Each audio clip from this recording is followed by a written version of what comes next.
Au nom du Père, et du Fils et du Saint-Esprit. Il y a dans l'ordre naturel des choses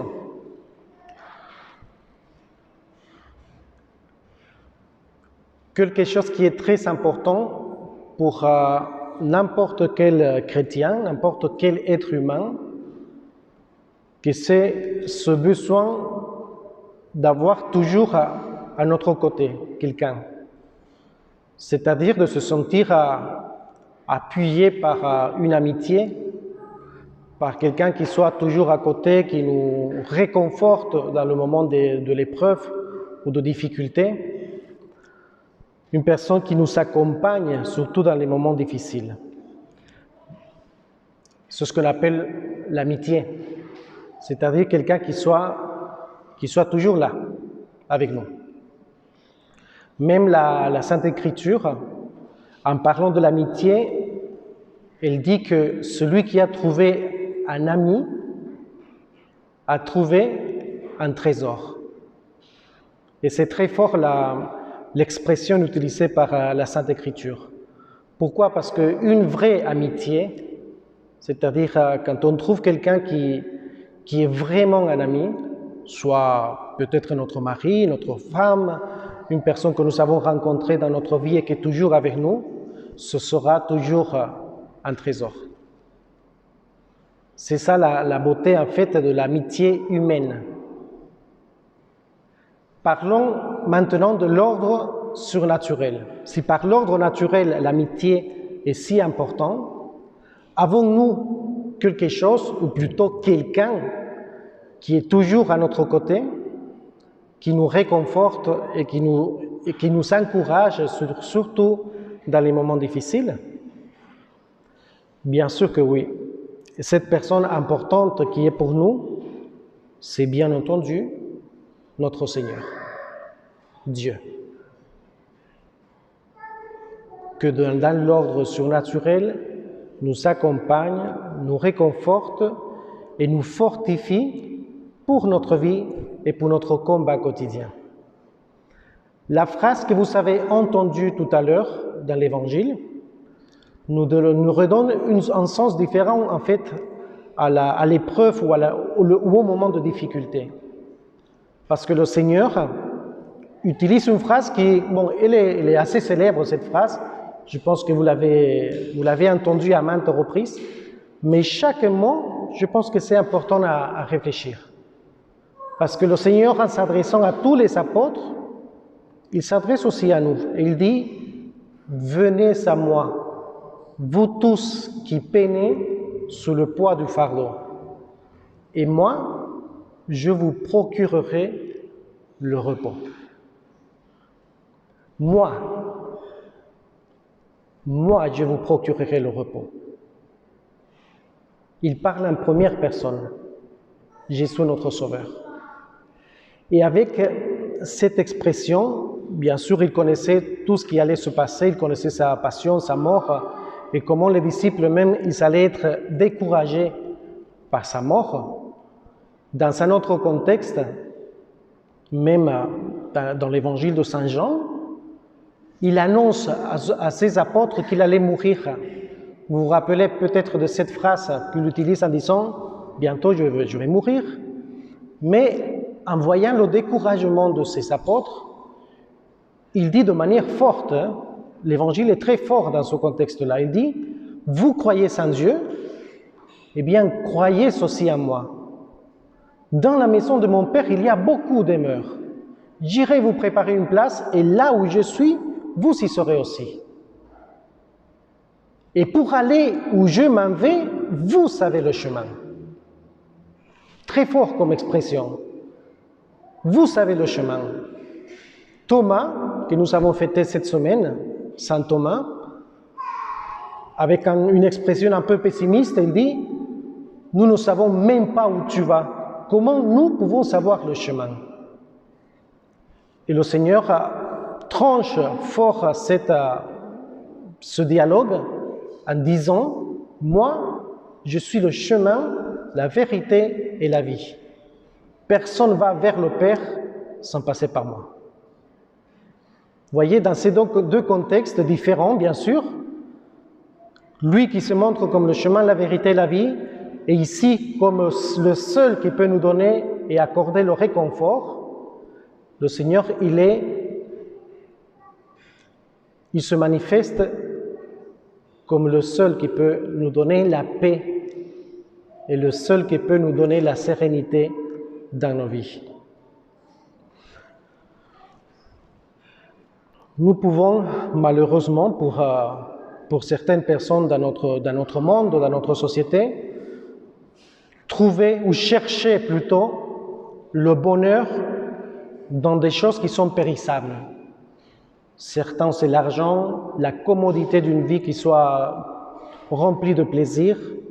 Pour certains d'autres, c'est la drogue, la façon désordonnée de vivre la vie sexuelle, la façon désordonnée de vivre la relation avec les autres.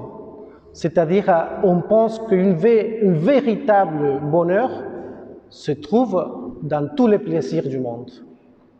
Alors que tout cela, tôt ou tard, va passer.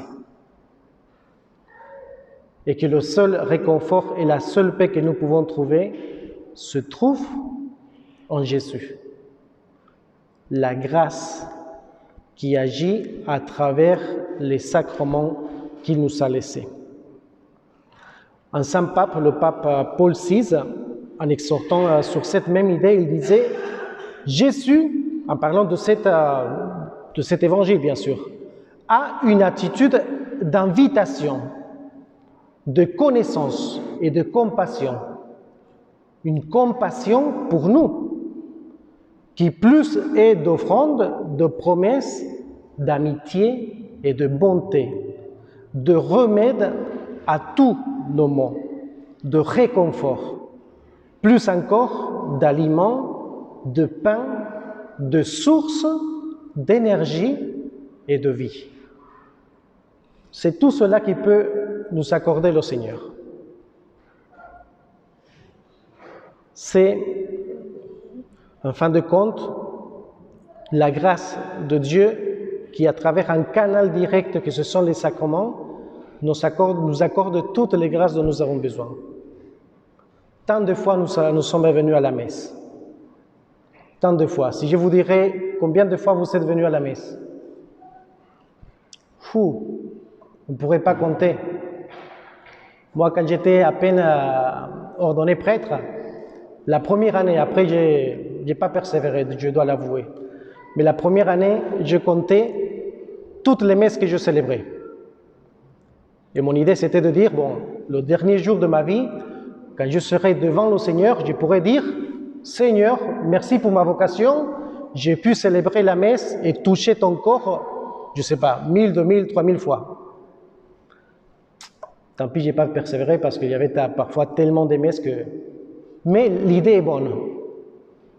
C'est-à-dire de se dire, chaque dimanche que je viens à la messe, chaque dimanche, je reçois la grâce de Dieu qui agit dans mon cœur.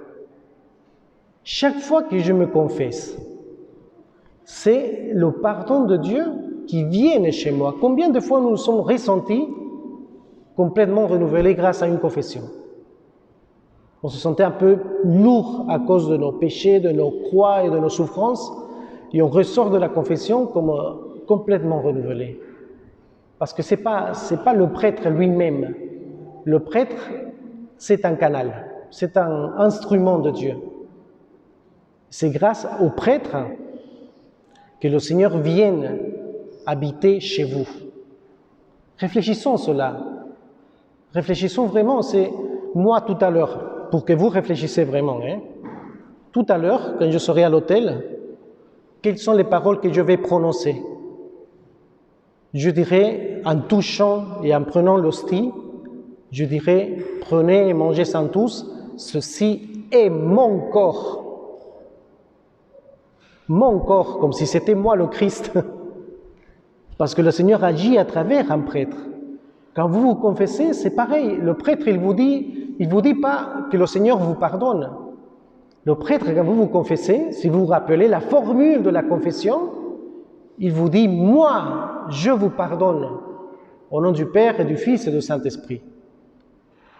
Moi, c'est-à-dire en première personne. Et c'est ça la beauté du sacerdoce, parce que le Seigneur, à travers notre vocation, nous sommes des instruments par lesquels la grâce passe. Nous sommes un pont entre Dieu et les hommes. Et ce pont qui est le sacerdoce nous donne à tous les chrétiens la grâce des sacrements. Alors, pour terminer, je reviens à cette phrase qui est touchante dans l'évangile d'aujourd'hui, pour que nous, dans la vie que nous menons aujourd'hui, avec les souffrances peut-être, avec les moments difficiles que nous devons traverser, mettons-nous dans la première place, comme si nous étions les apôtres à cette époque-là. Imaginons que nous regardons le Christ en face et que le Christ en face, il nous dit « Venez à moi, vous tous qui peinez sous le poids du fardeau, et moi, je vous procurerai le repos. » Alors laissons du côté tout ce qui n'a pas d'intérêt en fin de compte et redressons notre vie vers le Christ qui est le seul qui peut nous donner la paix, la sérénité et le réconfort, parce que c'est lui le chemin, la vérité et la vie. Au nom du Père et du Fils et du Saint-Esprit.